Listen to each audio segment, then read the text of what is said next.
Welcome everyone to today's webinar. This is Navigating a Potential Federal Grant Freeze.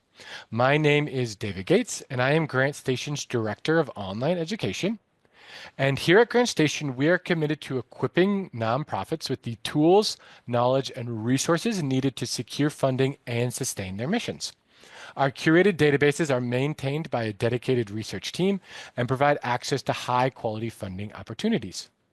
And now more than ever, in the face of government uncertainty, having professional grade tools at an affordable cost can make all the difference.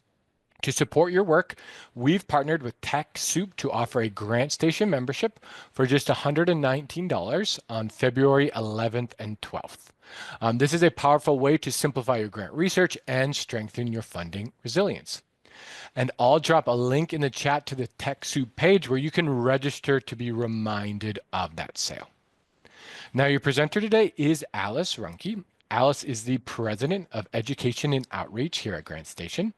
And today she's going to share proactive steps you can take to protect your organization's financial health and sustainability in the face of federal funding uncertainty. So please welcome Alice Ruhnke. Well, thank you, David, and thanks everyone for being here. Really big crowd and lots of stuff to talk about, so I'm just going to hop right into things. I don't have a crystal ball. I don't have any magic bullets for what's going on. But at GrantStation, we're always looking for resources and how we can best support nonprofits. And so since January 20th, I've really been working to listen to what very smart people, lawyers and different groups are saying, to reading source material, to culling resources from others that are in this work. And that's what I've kind of pulled together here today for us to discuss. And so we're just going to start, this whole situation changes daily, minute by minute. So I'm going to give you kind of an update on where we're at and kind of what's going on.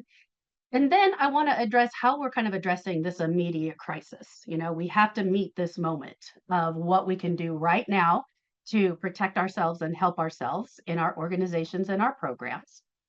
And then kind of as a secondary step, then once we kind of address the immediate crisis, then how can we even further strengthen our organizations and build our sustainability? So that's what we're going to talk about. And like I said, we're going to start with where we're at. Now, this little bit here is just a little bit more on civics, kind of understanding exactly what an executive order is. So here's just some information that an executive order is signed by the president, and it gives guidance to the federal agencies on policies and operations, and it has the force of law. The executive orders do have the force of law. Once they're signed by the president, they last until either they expire, or they're revoked by the president, or they're nulled in court. And right now we're in that. It's not been nulled in court, but we're in that battle right now. And then only a sitting president can rescind an executive order from a previous president. And then also just kind of understanding it in the context of where it sits with Congress. Executive orders are not legislation. Congress has the power of the purse, right? And while they can kind of help and support or hinder the executive orders, it can't just overturn an executive order, okay? It does have that force of law. So with that kind of in mind as to what, kind of what they are, in case you weren't paying attention in civics like I wasn't, just some of these, I have a list here of some of the first orders that the president signed that were really related to nonprofit work. So this was, on the 20th of January.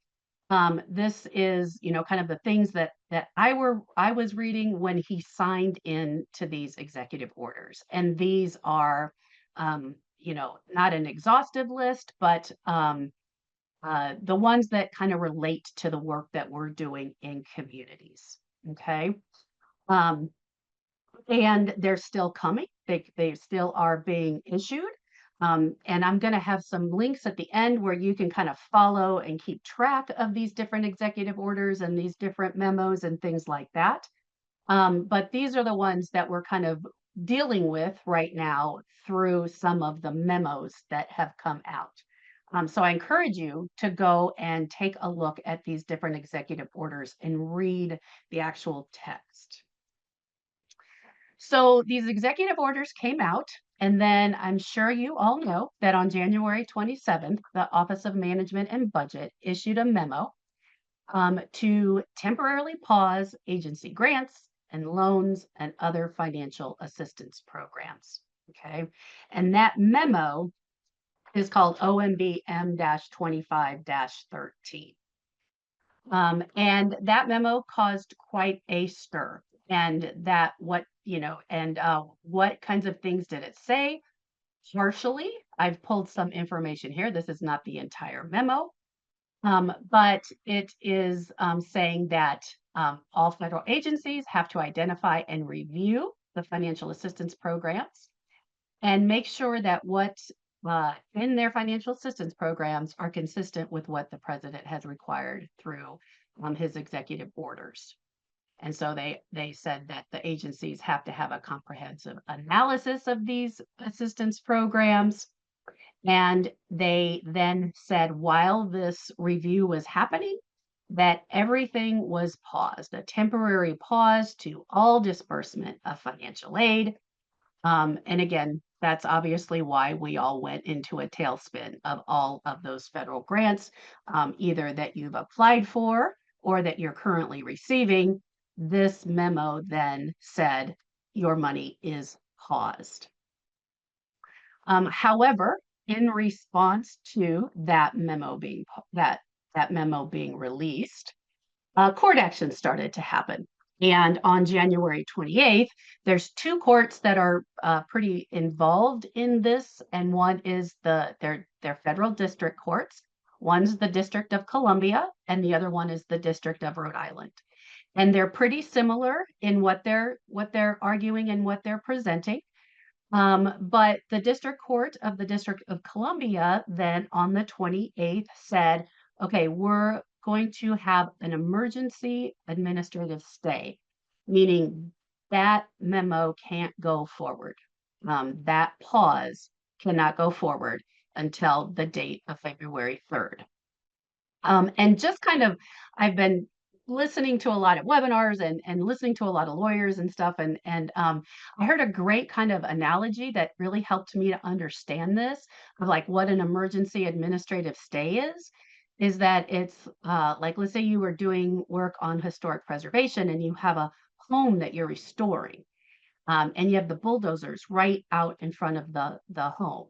And so when you put an emergency administrative stay, you're saying we have to stop the bulldozer because if the bulldozer runs over the house, then we can't take it back, right? So that's kind of what that emergency administrative stay was. It was like stop the bulldozer. And then the next step after that would be to have the temporary restraining orders, making that a little bit longer of a pause. Okay. So that's what happened on the 28th, saying you cannot freeze this funding until February 3rd, unless you can't do it until February 3rd. So what happened in response to that?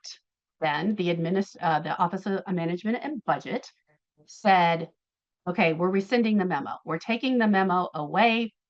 It's gone. So this emergency administrative stay, that point is moot because we've rescinded a memo. Okay. However, at the same time, the White House press secretary put this message out on X. And while this is not policy, it is kind of what the administration is doing. And they said they're not rescinding the freeze. They're just rescinding the memo, right? So they're still saying the freeze is still in effect, even though the memo is not. in effect. Okay. Now, what that has done is it's made the courts angry, right? Because that's kind of a workaround strategy. It's like you're not doing what I asked you to do. It wasn't about the memo in particular, it was about the freeze, right? So on Monday, February the 3rd, the District Court of the District of Columbia set a temporary restraining order on the case. And they said, no, the point is not moot because you're really just changing, you're still implementing what was in the memo. You just are doing it under different terms, right? You took the memo away, but you didn't take the actions away. And that's what we were looking for you to do. So that happened on Monday. Um, just a little background as well. So the temporary restraining orders usually last around 10 days until there's a preliminary injunction hearing. And I am not a lawyer. I don't really know exactly all what a preliminary injunction is, but that's going to be our next step of what we're watching to see what happens, right? So with all of that, you know, what's going on? So again, the freeze is off, right? The freeze is, they're not supposed to be allowed to freeze your dollars. But if you are requesting payments, what you're probably finding is that your payment systems are either like the PMS system or the ASAP system or whatever method it is that you're drawing down your federal funds. Those are either overwhelmed because they really weren't meant to have every federal grantee pull money down at the same time, or possibly they're down, by a more nefarious thing, or possibly, again, they're just overwhelmed with the system. So as we kind of talk about some of our steps, I really encourage you to get your drawdowns secured.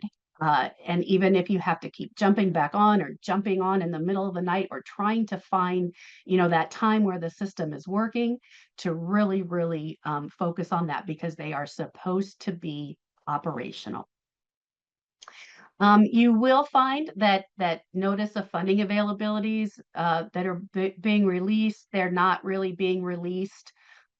If you applied for a federal grant and they were going to let you know and release the awards, your notice of awards are not being made, and so that's the agencies, kind of being in a flux of not knowing what to do or, why would they release their NOFA if they can't give out the money and that sort of thing. So you'll find that there's not a lot of new opportunities being posted.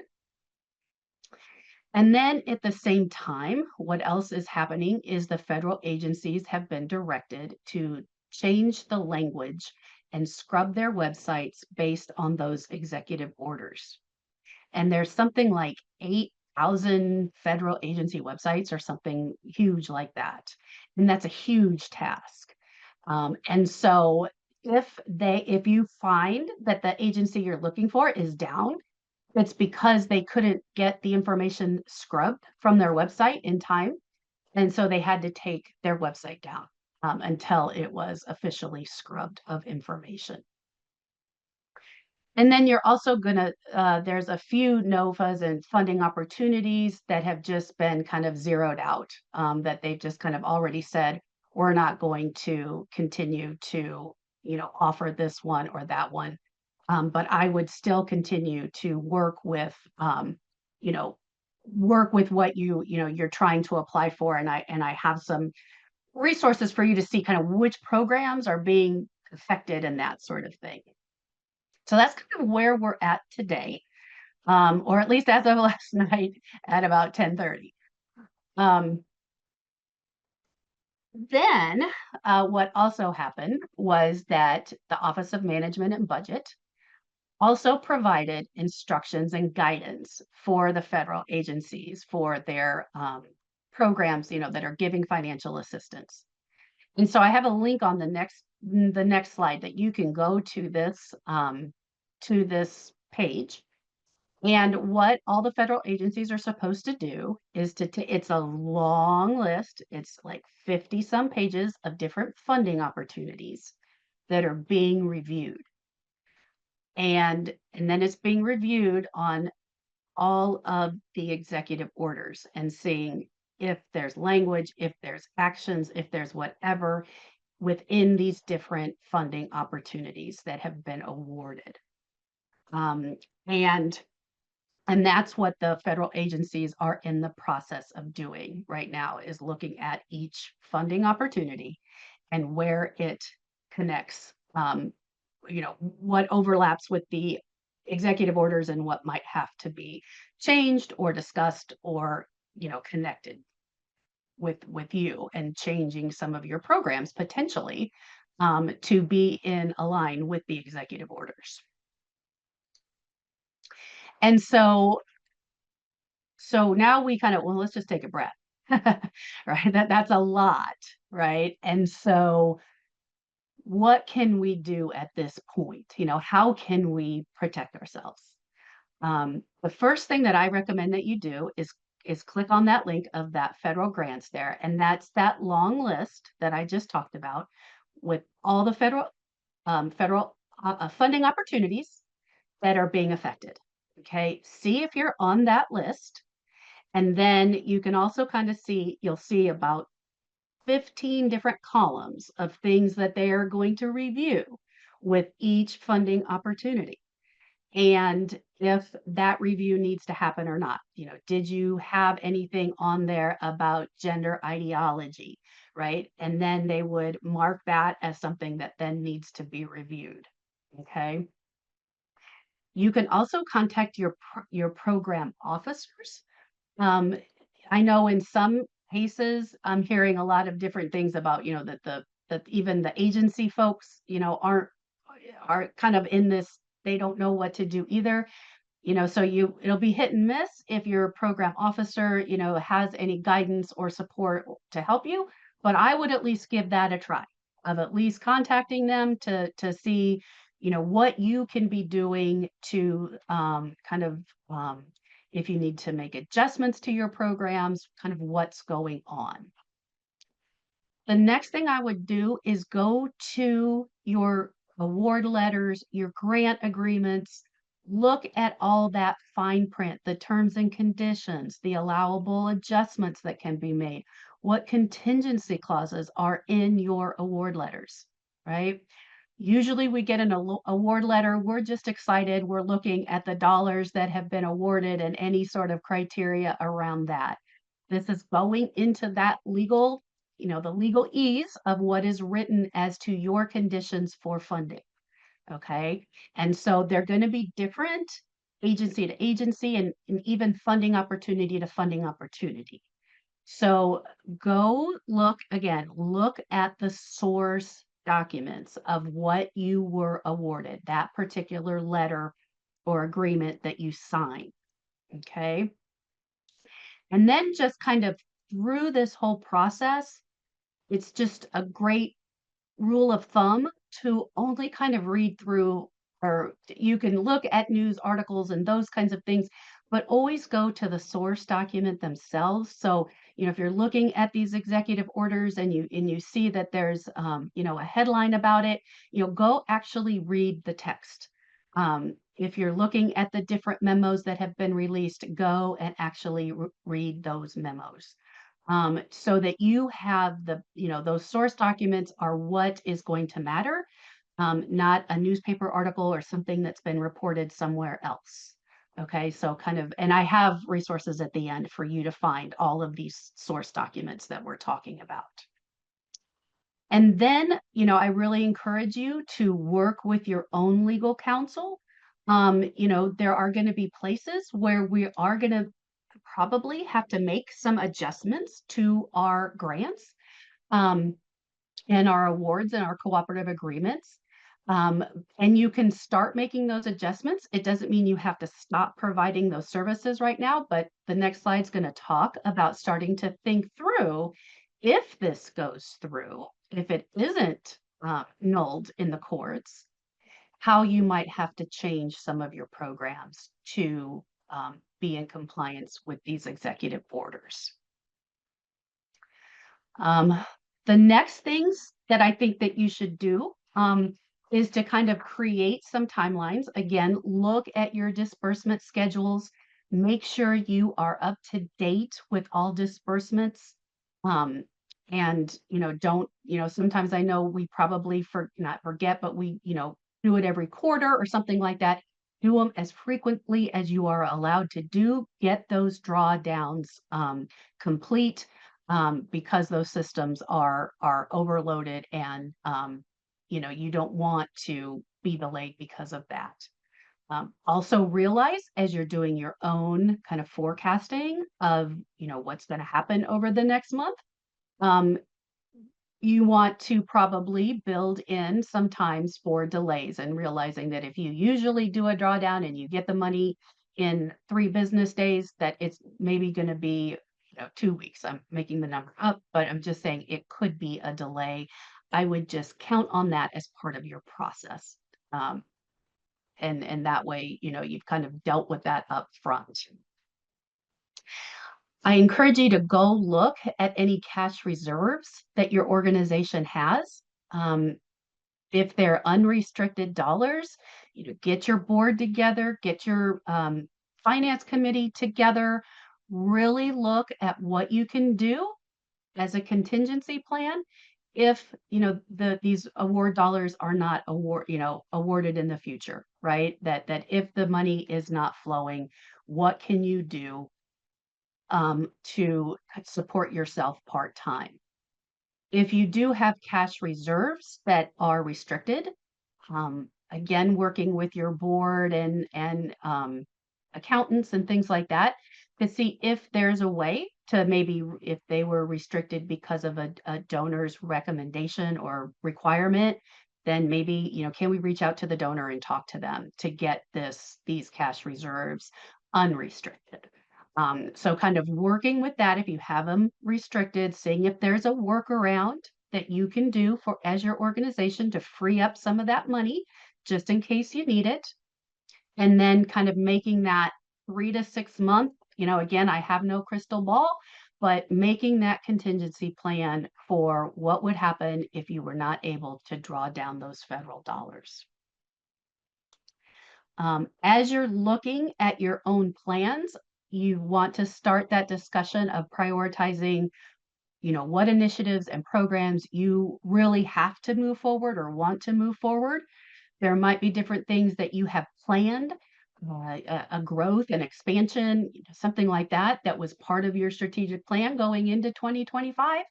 And that might have to be on hold to deal with this immediate crisis, that sort of thing. So kind of looking at overall where you might need to make some of those adjustments. And then I'm going to talk more about this kind of throughout the webinar, but private funders are going to become increasingly important to this process. And so really work with the different, family foundations, independent foundations, community foundations that you're receiving dollars from, talking to them about, if there's any, extensions that you can get from their dollars, if there's modifications you can potentially make, that if some of your money was taken away for part of your programs because they um, promoted a DEI ideology, right? That maybe that funder would allow you to modify that grant opportunity that you got through that private funder to support that work, right? So it might have to kind of jump off of the federal dollars potentially and be supported in other ways. Okay. So these are all things that, that you want to at least get a planning of what you can do down and kind of at that manageable level, so that then you can move forward with a little more confidence of having that short-term plan, having that stopgap, and then you can look, again, breathe a little deeper and start to then do some of the other things we're going to talk about and get different funding sources and diversify and those sorts of things. The second part of this is really about that mobilizing and engaging and and advocacy. Um, the first thing that you should do is really connect with every stakeholder. Um, Participants can, don't forget your participants. They are a powerful stakeholder in the work that you do. They can tell their story and the impact that you've had on them. So mobilize your stakeholders, your participants, your volunteers, your board, your staff, any your donors, any supporters that you have, and get them mobilized to talk on your behalf and make calls. So I have a link here for anybody to find their US senators and their local representative. You can work individually to find your state and local officials who are making funding decisions, and find out those local folks. And then you can also research different committee members. So this is a federal committees. So, the Appropriations Committee, the Health Committee, the Education Committee, see if you can, well, you can, if you just click on that button, you can find the people on those committees and start to call and talk to those folks as well. Okay. So, just kind of some best practices as you're trying to mobilize folks. This is going to be very powerful. It is a very small majority in. I mean, it's a fairly even split that we have in, and right now everyone's voting on party lines, or pretty much. Lots of voices can actually change this stuff. So this is where that mobilization, while it maybe sounds like this, I don't have any power to do this. This is going to really make a difference. So get those stakeholders together. The best thing you can do, the best option, is those face-to-face meetings that you can have. So again, find your representatives, find out when they're back in their local offices, if they're having any town hall meetings or going to any events. You can find out when they're in their DC offices. Get in front of their faces. That is the best way to really communicate. And I'm going to talk about kind of how you want to put your story together to advocate. Um, but get that face time. Okay. Now that can be very challenging. We might not have the ability to do that travel and that sort of thing. So the second best opportunity is that phone call. And you should be making 6 calls a day, and all your stakeholders should be making 6 calls a day, to your 2 senators, right? And then your 1 representative. Okay. And making those calls every day, telling that message. And again, I'm going to have some best practices here for you. But you can call for the senators and their representative. You can call both their DC office and their local office and leave and talk to both offices. And that's why it's 6 instead of 3, right? So call both offices for all 3 of those senators and your rep. Um, Crafting our message. This is going to be very important, right? Let's figure out what our message is before we start making those calls. And this is where, again, in the nonprofit world, we really can excel. We are storytellers. We make a difference, and we can tell that story. So just kind of an easy template for you to work from, to start to craft, to then share with your stakeholders to do the calls. First, obviously, just your, introducing yourself and your nonprofit and who you serve and what your mission is, what you do. Explaining how that freeze is affecting your organization and your target population and your community, and talking about the detrimental effect that this is having in your communities.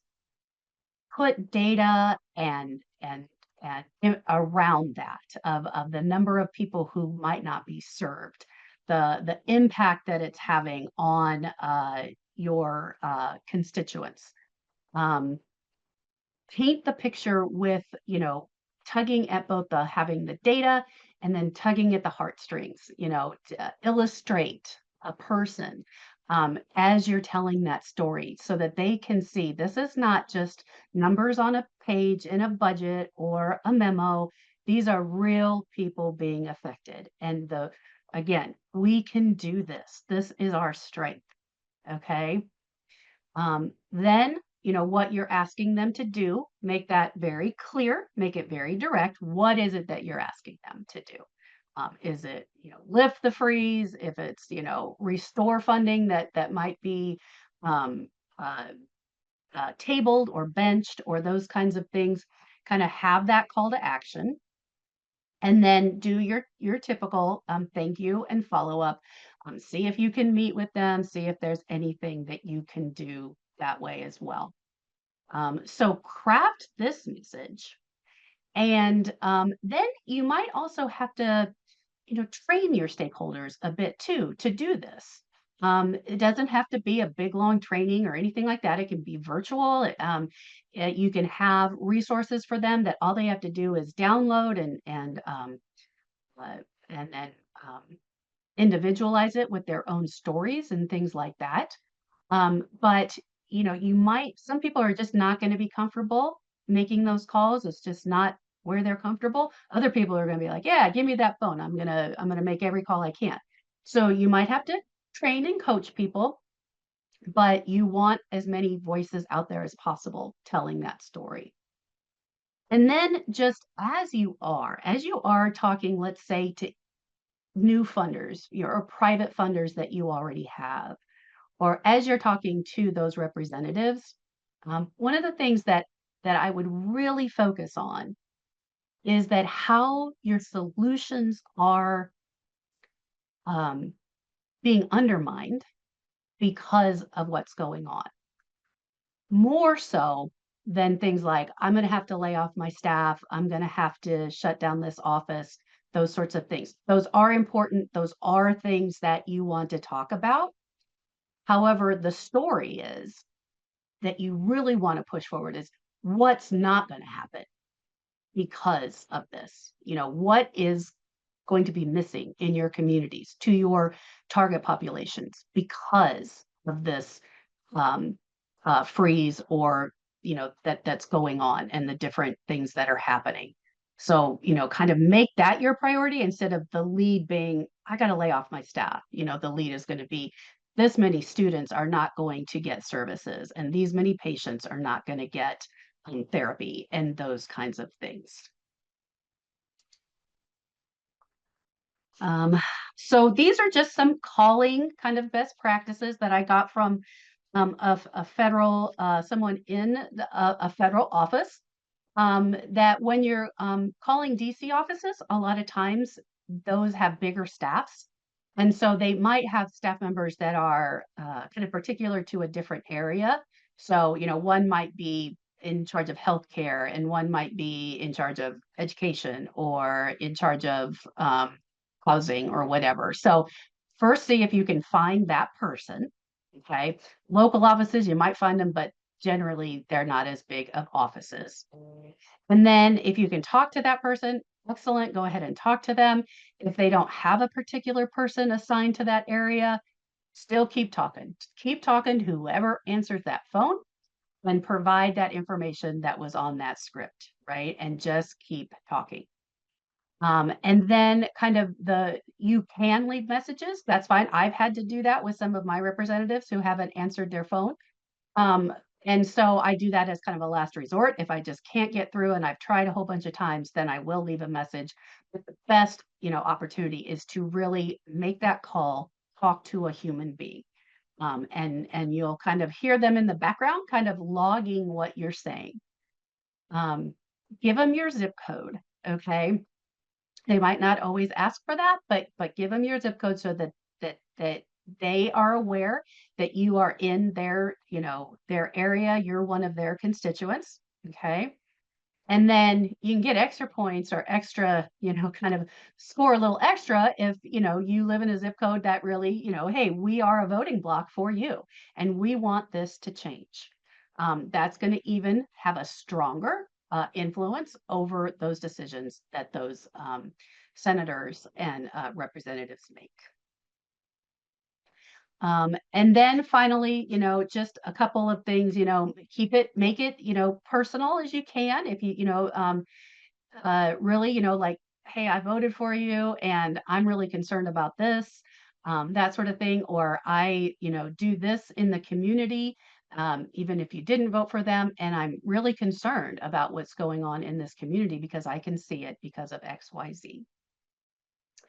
And then if you're making 6 calls a day, that's a lot of calls. And so you might be like, should I be a broken record? Should I do this? But I think there's going to be enough out there of the chaos that seems to be the chaos seems to be the operating procedure here, that you can just pick one or two topics a day that you want to focus on, right? And then just call every day. You can focus on a different kind of component. You can also just call every day about the same thing. Okay. Um, and don't worry that they're gonna, get like, oh, they already know I've called before.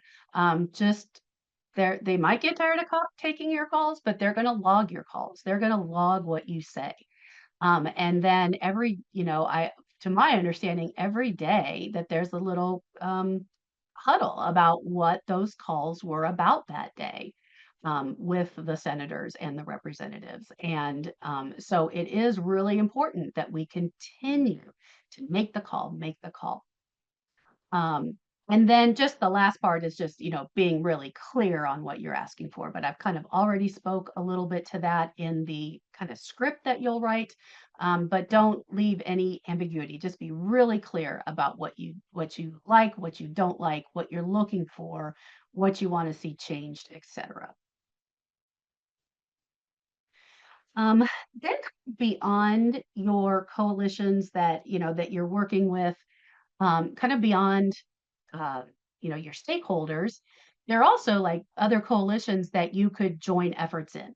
So obviously the National Council on Nonprofits, they're one of the uh, plaintiffs, I guess, in the District of Columbia uh, case. They have a lot of information. You can on their website, you can link to it right there that on this slide. And they're quite a voice for the nonprofit community. And so they're collecting stories. They're doing all sorts of things to to help help on a macro level of looking at what's happening across the country for nonprofits. You also have almost everyone has a state nonprofit association. If you don't know your state nonprofit association, go to that link right there and you can find them. And they are very active in doing things, in reporting to their own state organizations what's going on and keeping people informed. Another thing I kind of thought of last night was also maybe mobilizing with the other grantees. I was kind of thinking that might be a really good idea of connecting, if you're getting some federal dollars and there's 10 grantees, then connect with them, talk with them, see what they're doing, see where they're, what they're doing, and connect with them to kind of support and help you, and learn different things that you might be able to kind of glean from them. Then there might just be different associations in your community, other partnerships that you have, or coalitions of people you work with, partners and things like that. And then keep up with the community education as well.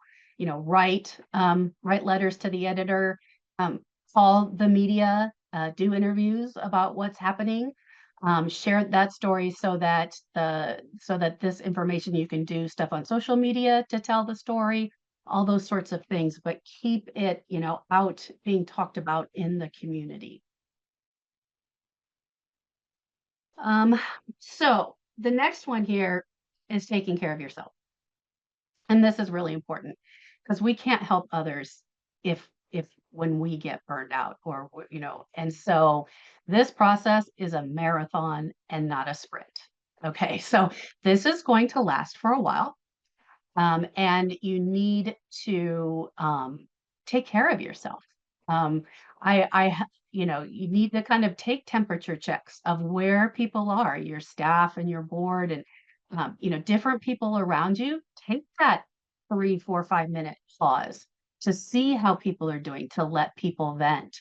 to just let people express whatever is going on and get things off of their chest so that then they kind of feel more refreshed to, I got that off my chest. I can now kind of get back to focusing on what we can do. Um, get an accountability buddy. My life has been very stressful because of some personal things, and my sister calls me every week and she says, "Okay, Alice, what are you doing this week to take care of yourself?" And I, sometimes didn't. I'm not that good at taking care of myself, right? So, but when she tells me to do that, and then I have to answer her, then I go, "Okay, I scheduled something to take care of myself. I carved out my time." Right. So get that person to help you, keep you accountable to taking care of yourself. Okay. And then I'm going to send out something that I found through the Grant Professionals Association. It's just a kind of a little small group called Healthy Grant Pros, and they just have a thing about just kind of helping to prevent burnout and things like that. And so I'm just going to also send you that as an attachment from their group, things that they've pulled together, readings, podcasts, different things to just kind of help you.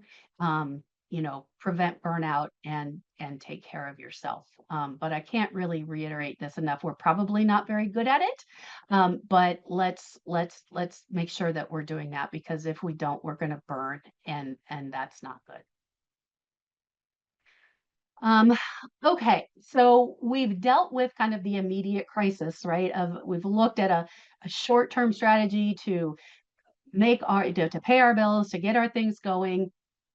you- You've probably been on 150 webinars that talk about diversifying your funding sources, right? And this is the perfect reason why we want to diversify our funding sources. Okay. And so your next step in the process will be to do that, to start to look at options to reduce some that reliance on federal grants, or to pick up funds that are going to go away in the federal grants. So it could be that part of what your activities are, you won't be able to get funded in a federal grant. But if you can look to other funders to pick up that part of the slack, that would be a great strategy to keep you mobilized and keep you moving forward. So think broadly, think businesses, think corporations, community foundations, family foundations, independent foundations. You can read the whole list: faith-based grant makers, donor advised funds. Check with your different community foundations, see what donor advised funds are running through their community foundations. Okay, because those dollars usually have less strings attached. That money can flow a little bit faster than, say, a traditional grant application. Okay, this is really, a time that I kind of believe that foundations are going to step up, like they did during the pandemic, where they gave away monies with less restrictions, where they gave more than the 5% that's required of them to give.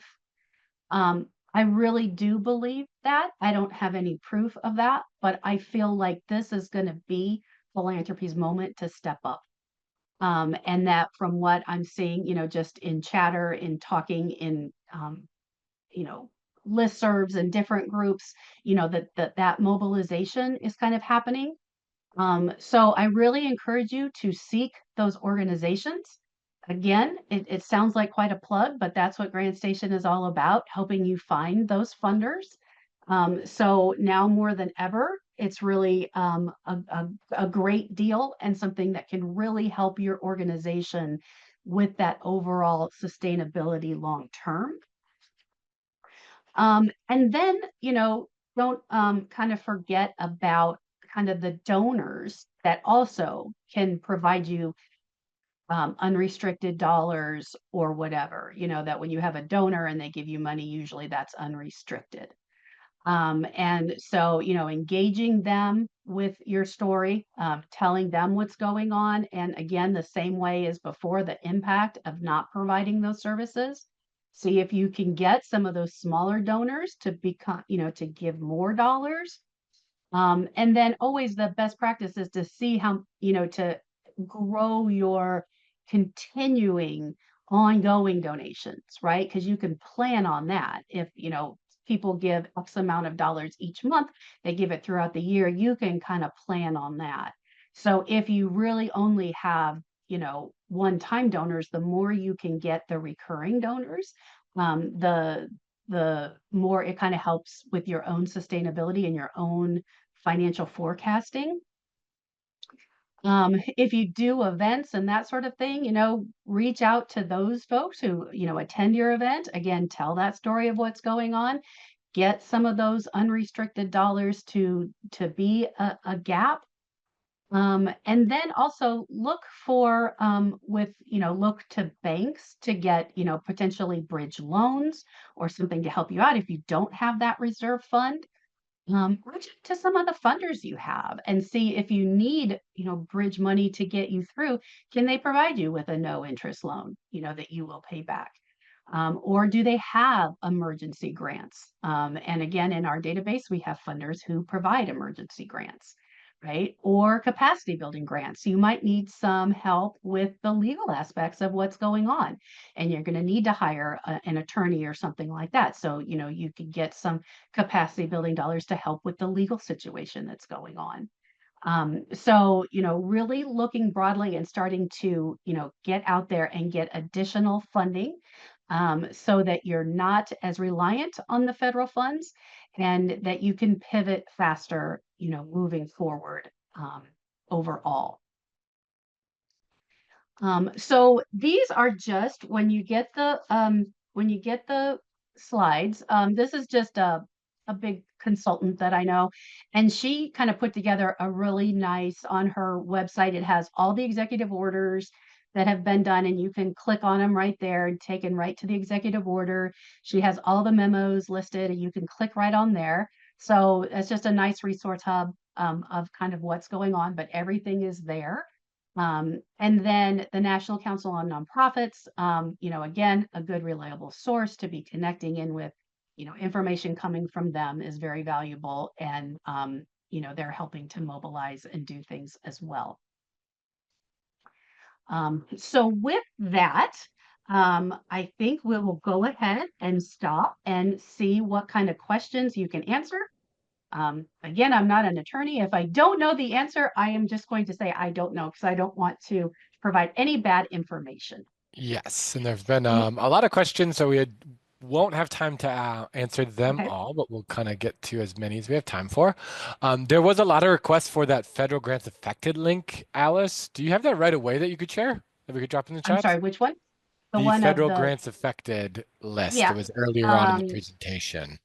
yep, let me just kind of do that right now really quick. Um, Yes, because then that was one a lot of people wanted to see right away. yeah, And just right. to remind you, you will get the slides and the recording, and we'll make sure to include the chat as well, because I know a lot of people are requesting that.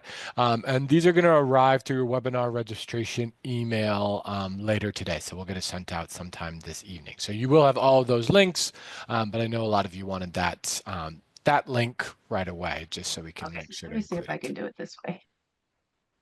It's Politico. It was reported in Politico. Oh, Or okay. yeah, That might be but let though. me Someone just actually might have shared that in the chat already. yeah, let me just put this. Yeah, okay. I'm gonna go ahead and do it, but you might have already gotten it. Oh, Yeah, in the chat. Okay, I'm putting it yeah, in the drop that chat. in the I chat. can't type in the. Oh, that didn't work. Um, uh, let's do questions and I'll do it at the Okay, very end, and no we worries. won't Okay, hop off. Okay. yeah, Okay. yeah. Okay. So we'll get that for you. Do you have any sense of how the freeze will or might affect impacts or our state grants that are passed through federal funds? So there were quite a few questions Yeah. related to that. Yeah. And again, I don't have any direct information on that, but from like what I've learned so far, I would think it's going to slow down, Hmm. that whatever's going on at the federal level, that then a state is going to have to follow that rule as well. So I see that rolling down hill, so to speak.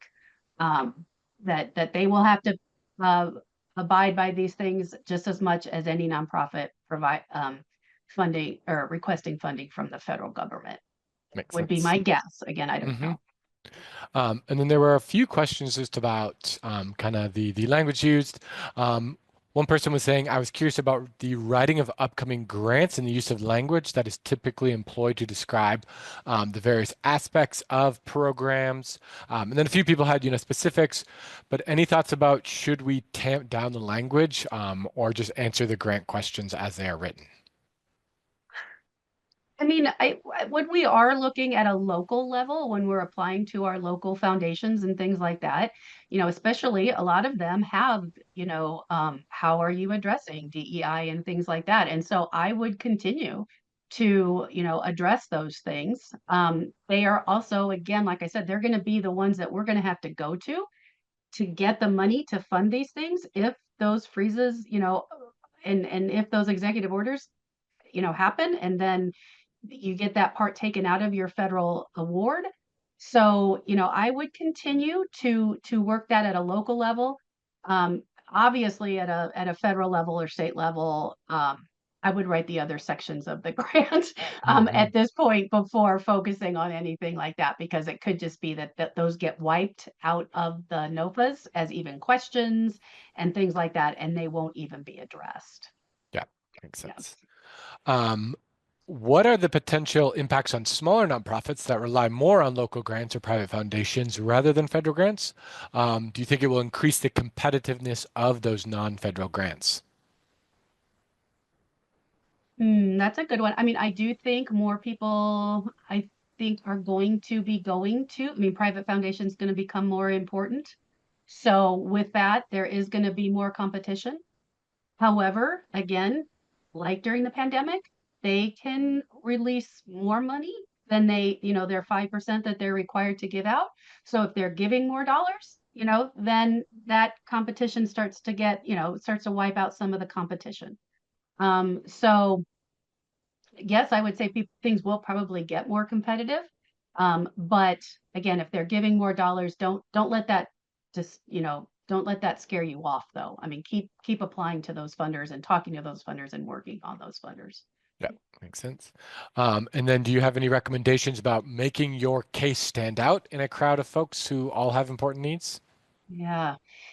Again, I think it's the impact. I think it's the impact, of what we do, those outcomes that we have, the ways we help people in our communities.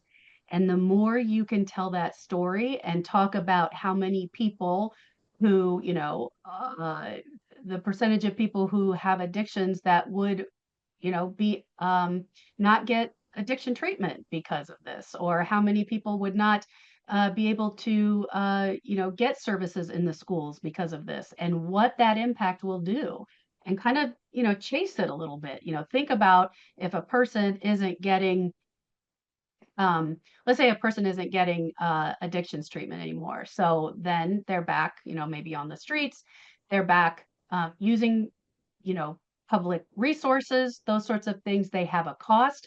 It's like, okay, now the cost of us not providing the service is higher than the cost of us providing the service, right? So drill down, or, kind of follow it as far as you can that it makes sense, to show that impact and what kind of savings you actually create by providing these services in your community. Hmm. Makes a lot of sense. And then a question about lobbying. How can organizations outside the US affected by the federal government grant freeze effectively do some of the lobbying that you mentioned? Can you repeat that one? How can organizations outside the US that are Mhm. affected by the federal government grant Mhm. freeze effectively do this lobbying? I guess my thoughts would be, I don't have any direct experience with that, but I don't see why you couldn't do this exact, you know, well, you don't have particular representatives, but, in Congress or in the Senate, but, But a maybe lot of would go have and work. embassies or consulates that they could Yeah, contact. those would Hmm. work, I would think. And then also looking at looking at that, the one where I had it was the like the appropriations committee, the health committee. Look at the committee assignments and talk to those folks. If they're on the foreign aid committee, which I just made that up. That talking to those folks, and you can find them through that link as well. So maybe that would be more of an overarching constituency to go talk to those folks that are on those committees. Makes Does that sense. make sense? Yeah. Yep, And then great absolutely. idea. Consulates, great idea, David. Yeah. And then someone asked, do you have any recommendations for addressing DEI and other orders in open NOFOs? We've just got guidance from a program officer to keep addressing the NOFO until told otherwise. Any specific thoughts or ideas? Well, yeah, I mean, so if we're told that so again, we don't know if this is that's in the courts, right? It could be nullified, right? So, again, I would focus on other parts of the application if I had a priority list, but it isn't completely decided that this is all gone. Hmm. So, that's good advice that, still think of this as going on if you're looking at funding opportunities. Again, I would just spend more of my time on the parts that I kind of know are not going to be chopped. But if there's you can still focus on those as well Yeah. because it hasn't been decided. It's just frozen. Hmm. Mhm. Absolutely. Yep. And then a question about lobbying. How far can a nonprofit actually lobby and meet their senators, etc.? I was told nonprofits cannot get involved in lobbying. And so that is true. There are rules about that.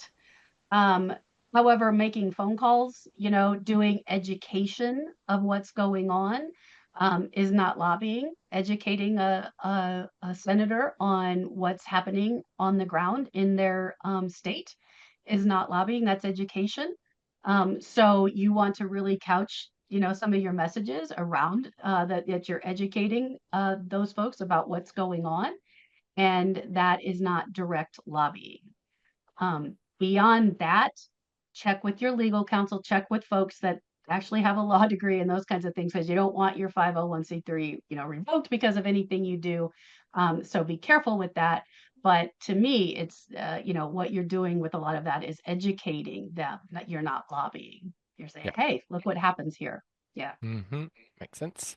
And then I think we'll have time for one more question. So there are a few questions about coming under more scrutiny. Some people are asking, is lobbying, will you become or be scrutinized more, or is there a possibility that contacting a program officer could lead to increased scrutiny? Any thoughts about this?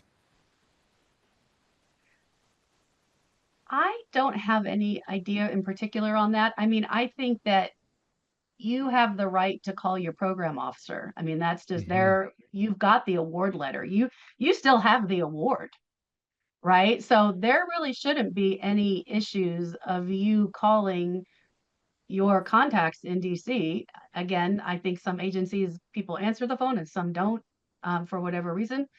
But I don't that just that you still have the award. If you have that award letter, you still have it. Visit GrantStation to see our latest online education offerings in the form of live webinars, interactive workshops, and on-demand learning. GrantStation.com.